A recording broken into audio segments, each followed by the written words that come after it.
Hey guys, welcome back to VM Nation. Welcome back to Vertical Momentum. Guys, this is going to be a fun episode, but it's going to be a powerful episode. Did you get your ass kicked in 2021? Are you ready to kick ass in 2022? That's what we're going to be talking about today. We're going to be talking about crypto, NFTs, plant medicine, you name it. We're going to be talking about it. And this episode is being brought to you by our newest sponsor. Check out his t-shirt, Press Forward, the best men's movement and group going to help men like me to know my quiet side, but also when the beast needs to come out. They also teach me how to do both. So guys, welcome my friend Neal. This is going to be fun. I love the Christmas hat. I love Christmas. Neal, brother, what's going on? Hey man, I just noticed our t-shirts are a sentence. Today I decide to press forward. So we'll have to get this on the front and that on the back, or that on the front, this on the back. I think we need to collaborate on that one. There you go. Happy to be here. I don't know if you can see it in my Christmas tree, but me and my girlfriend this year, we did a confetti Christmas tree. So we're celebrating also Christmas and what a great year we've had together. And we'll talk about a little bit of that during the podcast as well. Well, right now, I mean, as we were talking earlier, you've been doing what you've been doing for almost 3 years. Like you said, you were knocking on doors, like the old school, shaking hands, kissing babies. But then all of a sudden, something switched, and now you're doing over 100,000 a month. You're just crushing it. You're helping so many men's lives, and I think that's what we need to talk about because we're losing so many men to suicide. We're losing so many men that are drinking themselves to death just because they're trying to live up to something that is really impossible to live up to because they're having the imposter syndrome. And I definitely want to talk about that. So talk to us a little bit about what you got going on, how and why you formed Press Forward. Yeah, no, I appreciate that as a lead in to the conversation. You hit at a high level, a bunch of the key reasons why I do what I do, right? You got, I think it's like 93% of all murders are done by men, right? I think the last time I looked at statistics, it's like every 3 in 5 men have had some kind of substance or alcohol problem. You got all kinds of statistics, but basically, if you look at who the aggressors are in our society, it's men. And a lot of that comes from what I figured out and boiled it down to is the only reason why anybody would be aggressive. And there's good reasons to be aggressive, but the only reason why people would be in a negative aggressive is from a lack of resources, right? I mean, I'll just dig right into it if that's okay with you, and I'll come back and answer your question. Yeah. Like I fundamentally believe that, you serve the military, I serve the military, like as a Marine veteran, if I look back at when all those men, and it was mostly men, stormed the Capitol building, right? Probably one of the most sacred places in our country, historically, one of the most revered, reverent symbols of our country. And I had this epiphany when that happened because one of the men in my community starts texting me like crazy. He lives down a couple blocks away from the Capitol. And he's like, Neal, they're storming the Capitol. What should I do? He never served in the military, doesn't have any access, comes from an immigrant family, and his American dream is basically spinning on him. In the same exact moment, 3 minutes later, one of my other men in my community is sending me pictures from inside the Capitol. And I'm like, this is so polarizing right now. I'm watching 2 men experience this exact same thing in such a different way, right? And I thought to myself, what is the root of this, right? And really what I realized is that the only reason, what would drive a group of men Like not like the top level, the stuff that goes on in the news, not the, you know, the when we're over the tipping point, but what drives a man to get to that point. And I have to believe that the only reason why men would ever do something like that is from scarcity of resources, right? What would drive those men to go to one of the most revered places in the country, in the world, and actually even cross that line? And the reason why they cross that line is scarcity of resources. And if you look at it, you know, men in our country, for the most part, right? Our country is built is this beautiful 276-year experiment of democracy. And yet, why would men, mostly men, do that? And it's scarcity of resources, Well, right? The world is changing very, very quickly, right? Between race, creed, color, gender, politics, um, going from physical things to digital, COVID, all these different things. It's swirling so fast that men can't keep up with it a lot of times. And really 3 or 4 years ago, maybe 5 years ago for me, I went through that experience myself and I had to come out on the other side of it. And when I got on the other side of it, I was like, this is what men are missing, because this is what I was missing. And a lot of times when you look at successful people creating successful products and services, they create it from a place of passion about like, this is a thing that I needed that no one has. And so I'm going to create it for myself. And then when it works for me, I'm going to bring it to the masses. And that's what this online and in-person press forward community's been about for men for the past 3 years or so. And what we have today is we have online accountability groups. We have in-person men's weekends. Some weekends we leverage plant medicine. Some are just outdoorsy, great men's weekends. And then we have online programs and online courses and all the things also as well. But this whole idea that, to your point, one, we realign men's values and belief systems, and let them know that they have a safe place where to joke around. You and I said before we went live, I believe that what makes men confident, what makes men strong, what makes men prepared is resources. If you know that winter is coming and you are stocked up with wood and water and food and all these things, you don't even care about winter. Right? If you're not prepared for any of these things and suddenly it gets super cold on you, that's where we freak out. And that's where the people freak out around you, because you have to be this anchor, for your family, for your community, whatever it is. And so, whether winter coming is something like COVID, or winter coming is the fact that you can now make tons of money on crypto or NFTs, we're now in this place where men need to realign what the value of their resources are and how do they play that role in their family and their community. And now, I want to hit on two things. I think for me, and I've talked to a lot, and I've had 380 interviews. A lot of guys get frustrated, especially military, especially us, that those have, families. We don't feel like we're being heard. And a lot of times, and when you don't feel like you're being heard is when you lash out. Like a lot of times, say if somebody's having an argument with their wife and you want to talk and they keep saying, no, we'll talk about it later. You keep on getting madder and madder and madder because you don't feel like you're being heard. And I think a lot of times in America today, it's okay to have a gay pride parade. But if you say something about having a married pride parade, people lose their mind. So a lot of people don't feel like, all right, my opinion is valued, especially during this whole election process. I didn't feel like my opinion was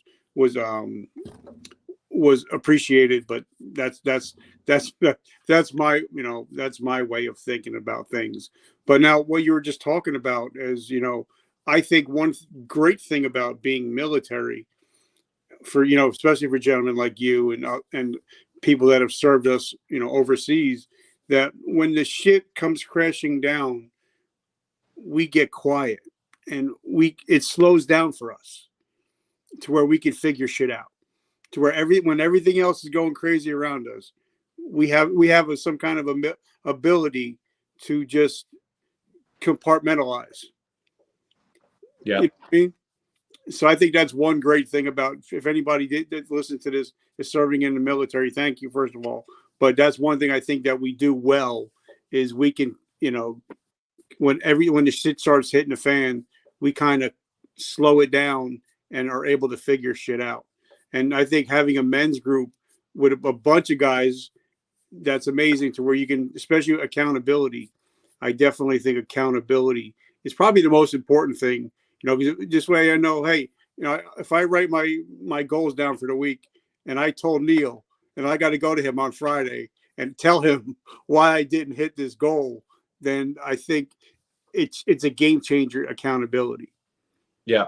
Yeah. I really appreciate that. And I think the thing I would add on to it, one of the things that I think veterans really struggle with, and I've been there, and I always tell everybody that I work with, like, if I have one superpower at all, one thing that I'm the best on the planet at, it is that I understand. That I don't need X-ray vision. I don't need physical strength. My superpower is that I understand where men have been, and I understand all these different layers to that.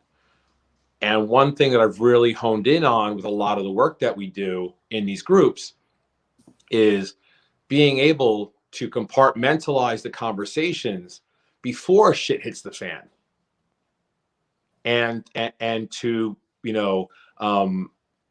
to put preventative maintenance measures in place in your life, so that you don't have to get to that point where you could hold it. Because what happens is there's this pattern that goes on for military veterans. We actually like when shit hits the fan, because why? Because then we get to zone into compartmentalize it, and then we get to save the day, then we get credit for it, then we're the hero, then we get to like that process. Like, it's something that I've experienced, that in the men that are in my community, whether they're a high performance CEO, or whether they're a PTSD veteran, or whether they have a drug problem, or whether they have just all kinds of mental, they lack in mental fitness, right? Which is a thing. Now, I believe, and this is part of the goal of the communities, is to create a process and create a routine and create an environment that doesn't have to wait until shit hits the fan before you fix it, right? Because then it creates this trauma where we're empowered to be the fixer, and then that's when, like, we need to be heard, right? Like the only time why it goes back to, is a very complex thing, I believe in sometimes, but I try to explain it as not being heard, right? That's scarcity, right? It's a lack. You're operating from a place of lack. I don't have enough voice, and therefore I need to be heard, and it takes a long time to recognize that a lot of that stems why people don't want to hear what you have to say, is because you're operating from a place of lack. I know, and especially now, with COVID, we had a lot of people lost their jobs. Mm-hmm. And for me, as I'm getting more into the online digital space, and we're going to talk about NFTs, we're going to talk about crypto. Somebody said to me yesterday, well, things are going to be shutting down. And in my mind, I'm like, great, more people are going to be listening to my podcast. But you know what I mean? Because now my mind is switching to where, like a lot of people were like, oh, I hate Amazon, blah, blah, blah. But they don't have any products on Amazon. Yeah. You know what I'm saying? So instead of being part of the solution, they're part of the problem. And they don't, in our brains, because me and you talk a lot about brains, we have the reticular activating system in our brains, mm-hmm. That whatever we look for is what we're going to find. Yep. And like we talked about the last time, even if you go back to the early 1900s with Andrew Carnegie, they talked about what you obsess over, you possess, will become your possessions. So a lot of people, are thinking, oh, everything's going to be so bad, but they don't realize all the opportunities that are going to be popping up in the next year or two, especially with crypto and NFT. You know what I mean? Yep. No, absolutely. I mean, I'll share with you. I'm 43, right? And when I got out of the Marines and I jumped into the corporate world before I got into the startup world, before I started doing this work, it was still a time where you were compensated for being the expert, right? And I worked at this project with a big investment bank where they were taking these executive assistants that worked in investment banks, and there's thousands of them inside investment banks, right? These executive assistants, they make hundreds of thousands of dollars. They've been there for 20 years, and they are the experts. Nobody's a better investment banking executive assistant than these people. And they would say it. I've got 20 years of experience doing blah, blah, blah, blah, blah, blah. And the truth of the matter is that they do not have 20 years of experience. They have like 3 years of experience because they've mastered their job. They just happen to do it for 17 years afterwards, right? And when I got let go from working at the investment bank, they called me. They said I was too much of a general practitioner, right? I didn't have any expertise at the time. And I really think like what's going on now is that the world there's like 50 or 60 years where if your ability to do the same thing over and over again, repeatedly, was valuable. But now in the last 7 or 8 years, artificial intelligence is becoming a thing, right? Quantum computing is becoming a thing. I come from the world of cybersecurity, and now we have this like surge of crypto, and now NFTs are becoming a thing. I mean, like you and I talked about this prior to recording, going live. How many people I know that took their stimulus checks, put it into crypto, and then bought a Tesla with it in 2020, or the amount of people that sat home, and got in better shape, got reconnected with their families. I am so grateful. I recognize and I honor the fact that 2020 and 2021 have been rough on a lot of families. I'm also super grateful that I was able to bring my family together in 2020 and 21. I was able to find and start an amazing relationship with an amazing partner that would not have happened if it wasn't for COVID. And I mean, I could talk for hours about all the great things I'm grateful for, and even like the men, I shared with you, that in August, all of a sudden, all these men came piling into my online community, and really, it's been me beating a drum to be like, I just need men to show up better, and I recognized in my own life that I needed to show up better first. And then I realized the power that happens when men really learn, like don't need to be heard so much. When men find their quiet space and men recognize and are able to hold space and have capacity to have these types of conversations and recognize that they have enough resources, feel safe, feel secure, and then can be an anchor for their family. Doesn't mean we're not going to fuck it up along the way. It also means that we need to get in touch with our emotions. We need to be able to raise our hand and ask for help and ask for support, which none of us are primed to really to do. We're not taught that that's okay. And then we need to have women and people in our lives that recognize that that's not weakness. That's us trying to build up our family more. Okay, I got a question for you because, I'm big on LinkedIn, and I'm growing every day. But as soon as I get a connection request from somebody in crypto, I really hesitate to accept it because I know I'm going to get a canned pitch within like 3 seconds of me accepting that connection request. For me, when I see that in anybody's title, I automatically think car warranty, timeshare salesperson or used car salesperson. But I also have some great friends I've had on this show that are not that way, but it seems like they're getting a bad rap about it. Is it just me, or have you heard that before? Well, I think your analogy and metaphor is great around putting around the car warranty stuff, right? I think historically this happens in any industry as it forms, right? It's unregulated, not monitored, and the opportunity is so big that there's people who jump into this who are spammy.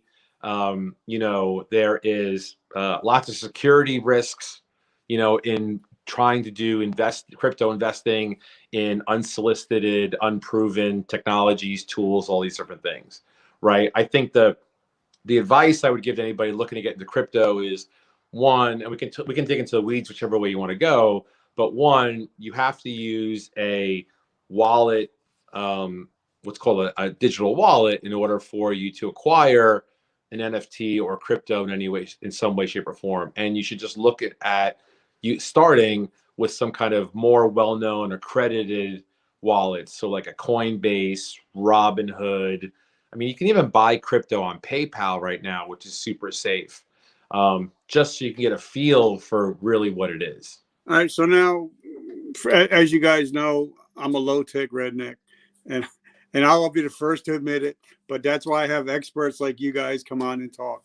Can you give a quick 5-10 minute breakdown on what crypto and NFTs actually are, and where they're going in the next couple of years? Yeah. So it kind of all started with this thing called blockchain, and I'll talk about that in a second. And then just to give people some understanding of where I'm coming from with some of this stuff, I bought my first Bitcoin 2009, and I think I paid about $90 per Bitcoin. So you can look up the cost of Bitcoin today. I don't have those Bitcoin anymore, but that's how long I've been doing this, playing around with crypto and all these different things. And then you have NFTs, which is the big, huge thing, which is a non-fungible tokens. So this whole process kind of started from a concept of people thought it was really interesting that when money changes hands, cash, it's not trackable in a good way, right? So you also have all these weird things that go on, that like how money moves around the country, globally, and all these different places. And so this idea of creating a digital coin that can basically be tracked, all through an entire system. And this idea that like with $1, right, that you could now take a coin and split it into pieces of it so people can actually own pieces of currency instead of owning a whole currency. And so they then, I mean, for anyone who's owned stocks or anything like that, they then created a marketplace for it, and then basically have all these machines all over the world that are now mining these digital codes, which then become a coin. Can you talk to me about, because I'm here about mining, and then for me, I take my mind back to, gold mining and all that. Yeah. And they're talking about for the environment. So talk to us a little bit about what you actually mean by mining, and is it good for the environment? Is it bad, or is it neutral? Yeah, no, this is a really great question. I think, if you look at the word mining, of course, right, you're spot on, right?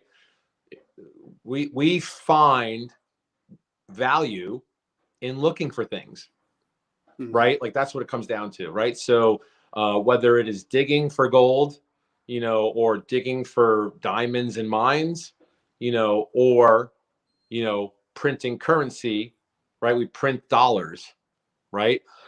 Now, to address that for a second, our society has been built upon a currency that is completely made up. The value of a dollar is completely fabricated. Yep. Based on a plan that we have with the world, right? With the economy. Now, the idea being that when Bitcoin was first set up, these servers were installed, and this algorithm kind of it mines to crank out a code. And then every coin, digital coin, right, this currency now has kind of a true value because it took X amount of hours to create a coin, right? It's been mined, right? So if you think about it, a prospector digging in a gold mine, finds this lump of gold. Now imagine every swing of that pick that miner took to get to that gold had a value to it. So it was like $5, $10, $20, $30. And now, I don't know, 40,000 swings of the axe later, he finds a Bitcoin.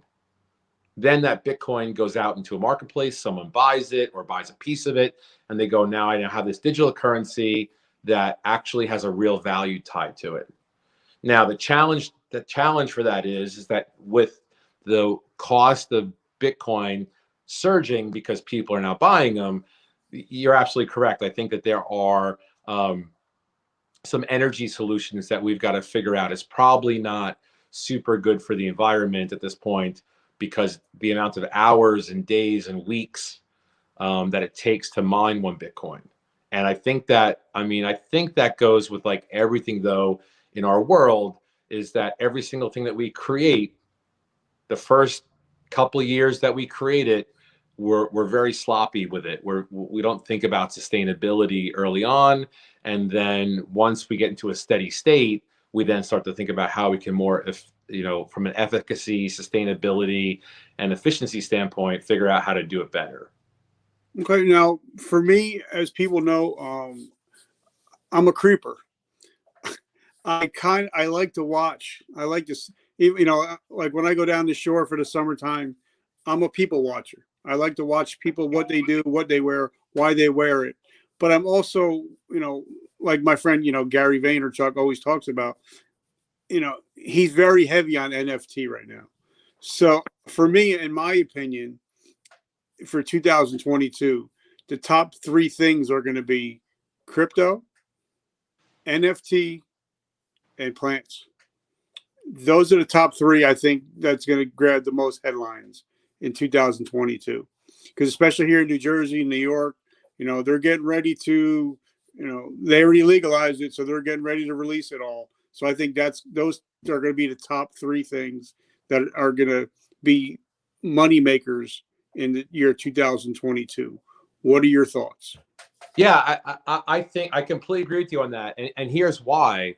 What's interesting from my perspective, and a big thing that we talk about, is you look at the value of humans. Like what makes us valuable, right? And we went through a period of time through the Industrial Revolution, right, where we got compensated on our abilities to do the same thing over and over and over again, right? So then we started to work on efficiencies of being human, right? That's where Amazon starts to pop up. And now we have AI and robots and stuff like that. And I think like when I work with younger generations of people, one of the things that they seem to be very focused on is like, why should they have to do a job, right? When a machine can do it. And what's interesting about that is if you look at NFTs, which is a non-fungible token, and if you look at crypto, and if you look at plants, right, plant medicine, and are tapping into the reconnecting with these plants post Nancy Reagan era war on drugs, what we're finding now is that the value of human consciousness in the future, the value of the creator who creates that NFT, right, is becoming much more valuable. This is going to become an age or year where creativity is valued a lot more than it has historically, right? Artists have been looking for ways to get paid and compensated for their art for decades. And it turns out that artists are usually not compensated for how artistic they are until after they're dead, right? So if crypto becomes an automated way for people to make more value, plants are becoming a regular way for people to explore their consciousness, their awareness, and their creativity. And then NFTs are a way for a marketplace for people to explore how to make money off of their creativity. I think we're really onto something for people that are paying attention to that stuff. See, and so people who are trying to hold on to the things that have historically, compensated them and gave them resources, that's where the rub in the road really starts to happen. But I think that the only thing that everything changes, but everything kind of runs in a rhythm. Like when we were growing up, I'm 50. I'll be 53 next month. When I was growing up, my mother hated Ozzy. She hated the hair metal bands, and that music. She was like, "That's acid rock. That shit sucks." But her family told her that Elvis sucked. So it's kind of like if we have people like you and me to break it down. If like somebody asked me what is an NFT, break it down for me, I would say it was like when I used to open up a pack of basketball cards and pull a Michael Jordan rookie card. Yeah, that's what an NFT is, except it's on my phone. Yeah. But some people you have to kind of massage a little bit and tell them a little bit, because if I tell an old guy to buy a coin and he'll ask me, well, I can't buy pizza with it, can I? Can I go shopping with it? And sometimes, and you're like, it's hard for me to explain. And you can do that in New York City now. Yeah. Right. So NFT, a non-fungible token, your example is spot on, right? Like for anybody who collected baseball cards, collected comic books, collected Beanie Babies, right? Even Cabbage Patch Kids, right? That was a thing for a minute. Mm-hmm. Now, what the other example, which would be a good transition, is, for example, I forget which NBA championship it is, but there is one of the NBA championships where Chicago Bulls won it. Michael Jordan scores the final point, breaks the tie. He does the crossover and dunks on somebody hardcore at the final second, right? Those 5 seconds, right, have now been recorded and shown thousands and thousands and thousands of times. There is a value to that clip that is beyond the whole rest of the game. And, another good example is, I remember there was a period of time, you probably remember it too, where like you could buy the original colored in drawing from they call it something, I forget what they call it, from all of the Disney movies, right? Every single cartoon still, had a value to it because it was done by Walt Disney or whoever did it and signed by the only one exists. NFTs are exactly that, right? There's only so many of these drawings have been created. They're online, they're digital, they're watermarked, they're encrypted. And there's only so many of them. And therefore, it's now becoming just a digital asset.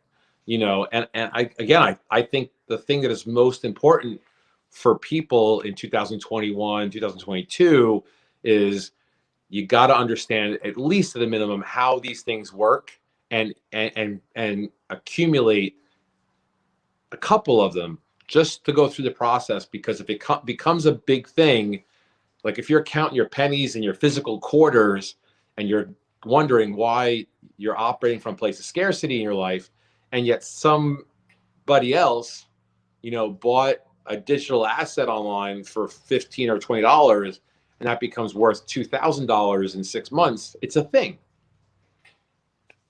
Yeah, and I think sometimes you have to play around with things. Like I was in the health and fitness industry. Anytime a new supplement come out, I'd be the guinea pig. I'd be like, all right, let me try it. Let me know how it feels. Let me know how it tastes. Let me so when I was talking to a customer, I can, I was known for my brutal honesty. I'd be like, listen, guys, the pre-workout, it kicks ass, but it tastes like ass. So look, buy something that tastes great.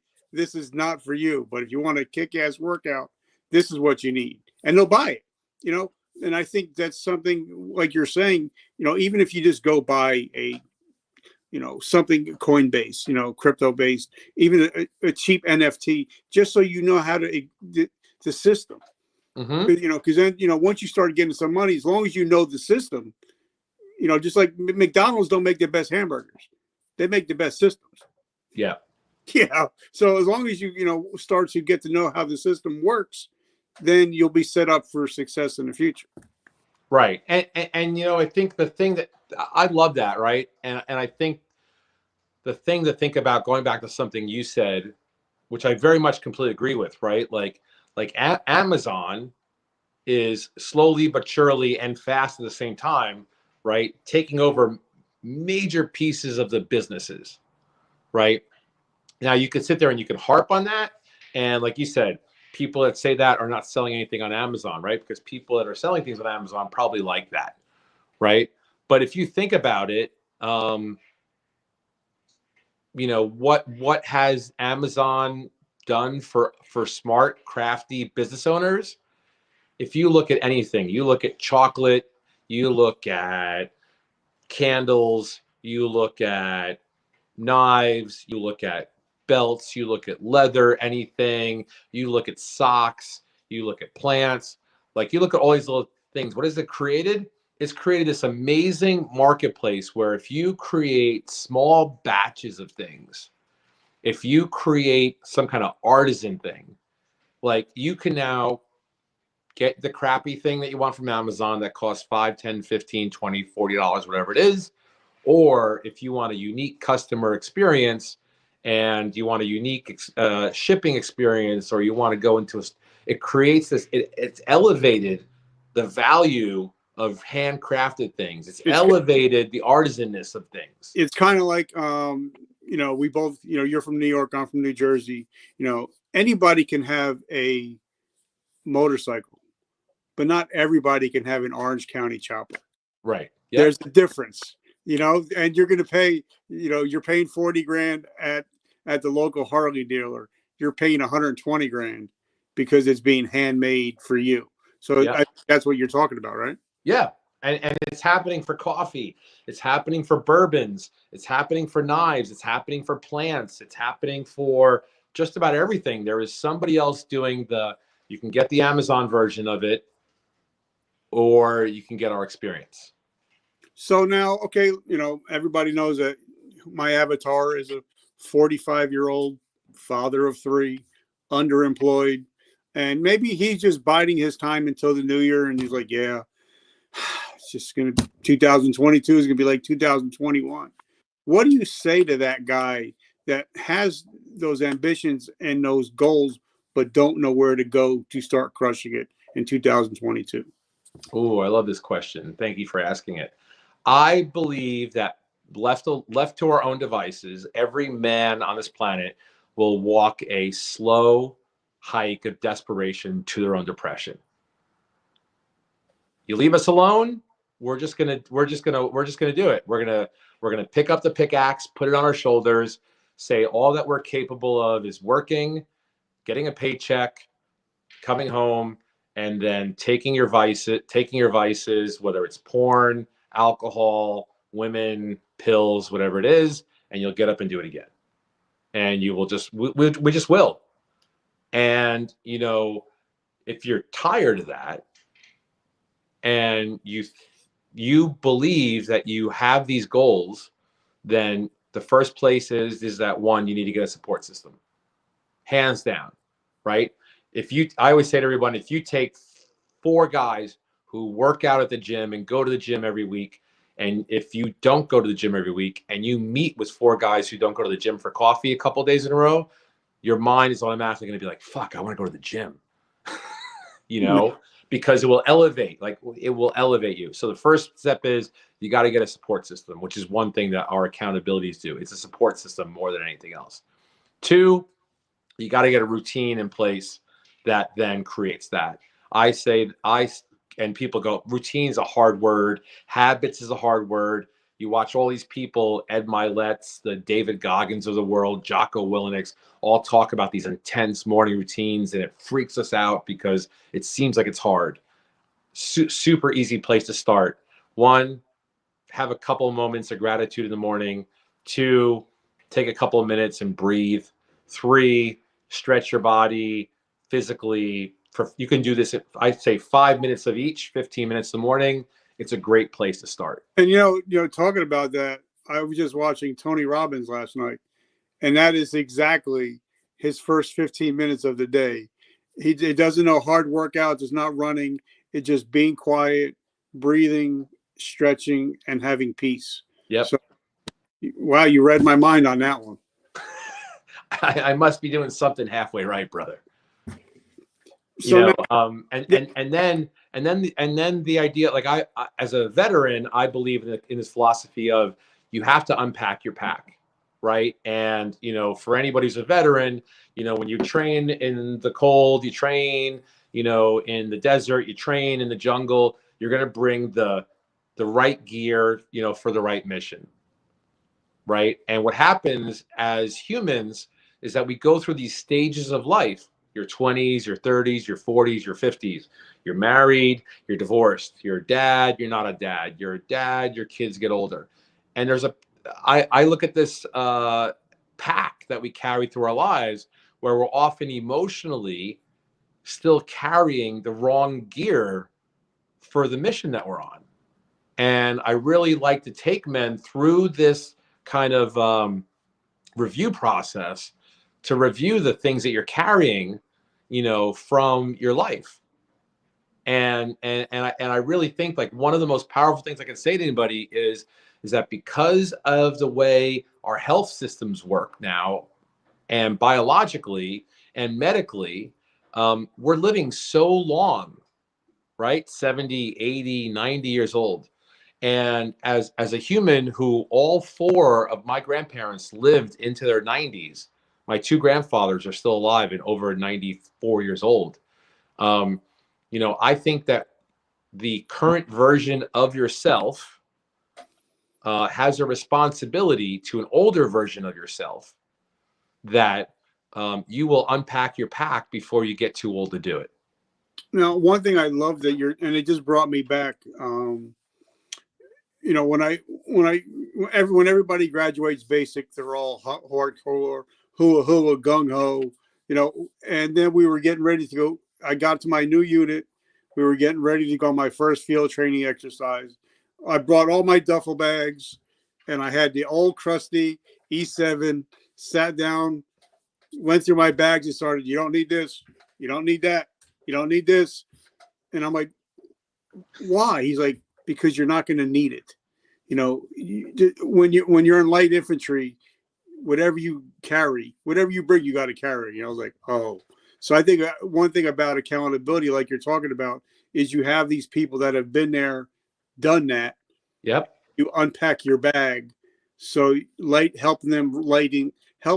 They will help you lighten your load. Correct? Yeah. And again, like I think, the lifespan of men is amazing for those of us who, take care of our bodies and are healthy and choose to live a long life, but I think that you heard me say it before. I've become such a huge advocate believer that the first piece is, yes, you can walk a couple miles a day, you can take all the supplements, you can physically work out, right? That's all a routine. But what about mental fitness?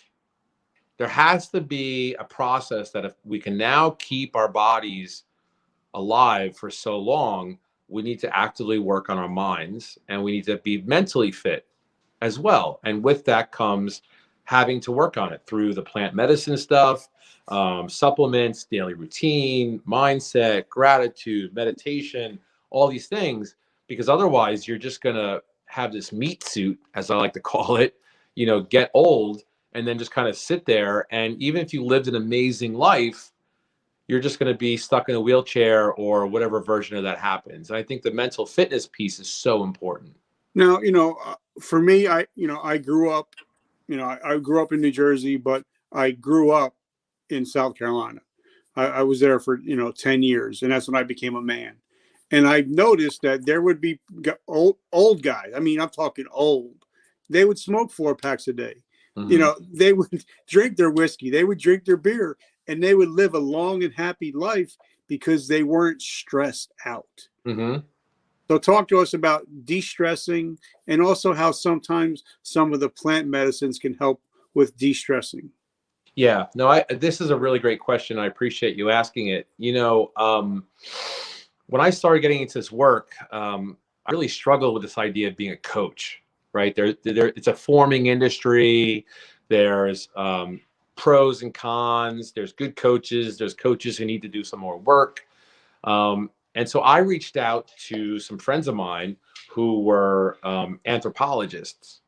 And I said, walk me through this problem that I think men have, where we're stressed out and tobacco's been around for thousands of years. Alcohol's been around for thousands of years. Why does this happen? And they basically walked me through the scenario that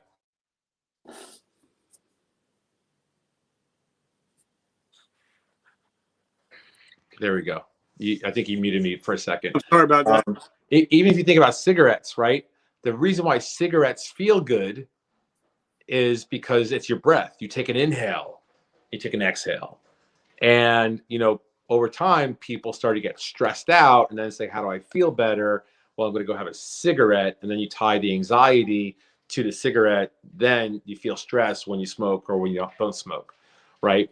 But when I was working with these anthropologists, they said that by putting rituals and routines in place, right, and consistently staying consistent and having kind of positive relationships with, you can have a positive relationship with alcohol, you can have a positive relationship with tobacco, and not having stress tied to it, then you can actually enjoy these things in a, in the right light. And when I started doing a bunch of this work around men's work and men's embodiment, I realized that men who are stuck, you can give us all the structure you want, give us the answers, and it's hard for us because we're trying to do so many things at once sometimes to really put a structure in place.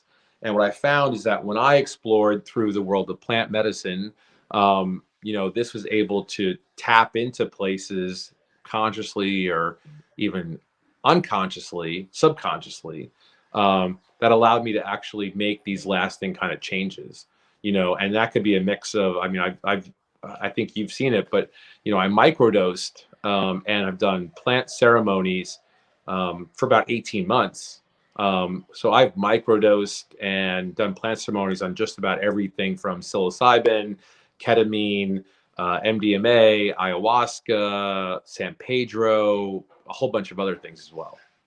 And obviously, I'm a very big veterans mental health advocate, and I have a lot of people coming up to me because now a lot of people listen to the show and they're like, that really makes a lot of sense. That now that we're going back to, years ago in the late 60s, early 70s, they were experimenting with LSD with guys that were called shell shocked, and now they're starting to experiment with MDMA and all that stuff. So it makes sense that we're kind of going back to our roots. So now talk to us about, for the last couple of minutes, what you're doing, where you are, and how can we get in touch with you, and how can we benefit from using whatever you got going on. Yeah. By the way, the coffee, don't forget the coffee.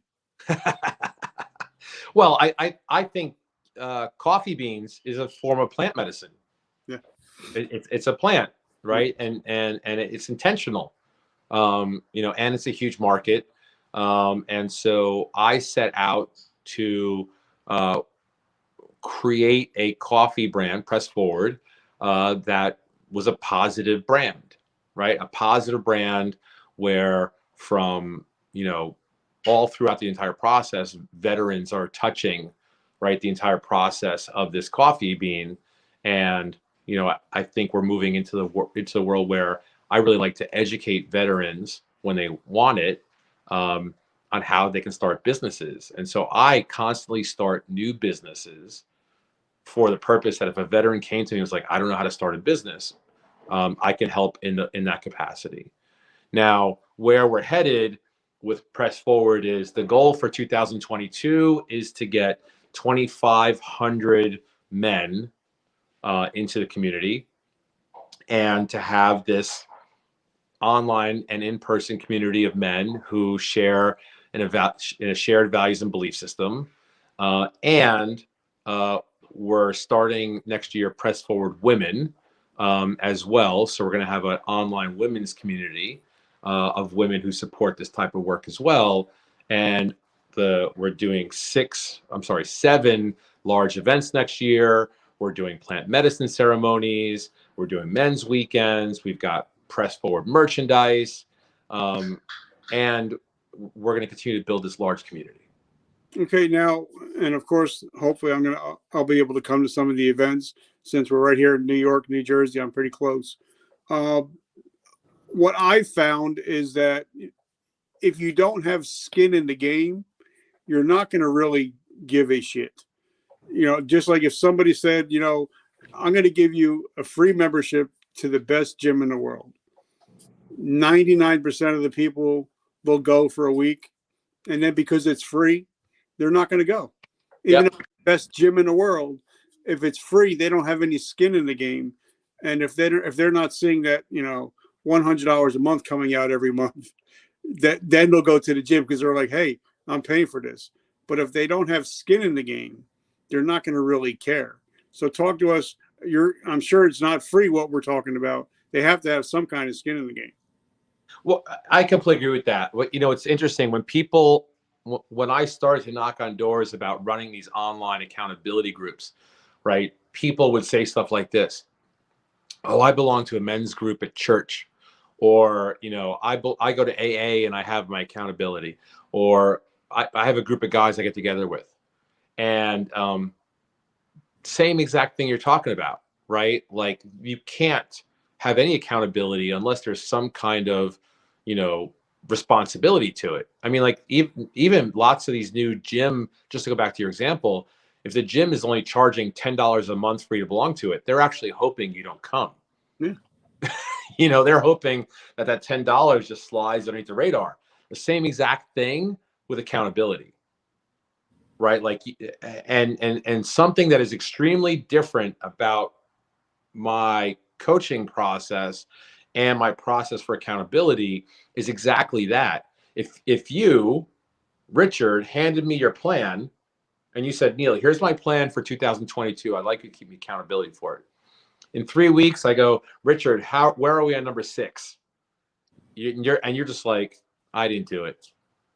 I have no accountability for that. It's your plan. I didn't help you write it. And one of the things that we do in my process is we build a plan together, and then we validate, verify it, set up a baseline and a benchmark that we agree with. So that way you don't get to go, and I'm just using you as an example, hope that's okay. I'm going to make $1 million next year. And I go, great, let's do it. Versus, all right, do we have a process that you're going to make $1 million? Have we ever made $500,000? Do we know any of these things? Because I think a lot of times what happens is we feel so much pressure to perform that we set up a goal that is unachievable. And then when we set up a goal that's unachievable and we don't reach it, we just flagellate ourselves and say, well, I tried, I did my best, the world, all these things go wrong with me. And so what we do in the Press Forward community is set up achievable goals, right? We outcome-based goals, and we then work on unpacking our packs, which is the things that get in the way of us, with the idea that then you're going to have somebody holding you accountable for the things, right? Like you talked about, the master sergeant throwing things out of your bag. The reason why he's doing that is because he's practicing accountability for you. He does not want to take you into an environment where you're carrying stuff that you don't need to carry. That's accountability. And I love that, but I also think that you have to, like, for me, like we talked about earlier, I had, 150,000 downloads, but that was yesterday. Like, you see a guy like Tom Brady, he's not worried about what happened yesterday. It's gone already. It happened. He's Yeah. worried about what I'm going to do today and what I'm going to do tomorrow. Because I think, Mr. James Clear, he wrote the book Atomic Habits. You have to stack your wins. And I think a lot of people, they have a win and then they're not stacking any more wins. They're satisfied with that win that they have. What are your thoughts on that? Yeah, I agree with you. I'm grateful that I've been as successful as I am in all these different industries and categories. I completely agree that you should celebrate your win. I think you should reward yourself for a win, so that you know what it's like to, eat the steak at the end of the game, something like that. I also believe that we are in an era of information overload, right? Like to use your example with Tom Brady, nobody's going to teach that man anything new about football or throwing a ball, right? He might have a coach that will tweak him, right? Tweak it a little bit. And I think that more people need to do this. I'm subscribing to this idea very, very much in 2022. I don't think that you need to read any more. If you're an adult and you have a business and you have everything under control, I fundamentally believe that you do not need any more information. You don't need to read any more books. You don't need to go looking for the answers. I think you just need to execute, and learn as you go, right? What does Tom Brady do really, really well? Execute. I don't think he's looking at, quarterback books, during the season, and I think that's what more entrepreneurs who feel like they're struggling need to focus on, is how to do more versus looking for more answers. I love it. So now how do we find your information? How do we find your coffee? How can we support your mission? Yeah, man, I appreciate you making the time for this podcast today. It's our first of many amazing things in 2022. Social media handles are at I am Neal Conlon, NEALCONLON. You can find all the other things at www.nealconlon.com. There's a drop down and you can find coffee, merchandise, memberships, et cetera. And feel free to hop into my direct messages wherever you are.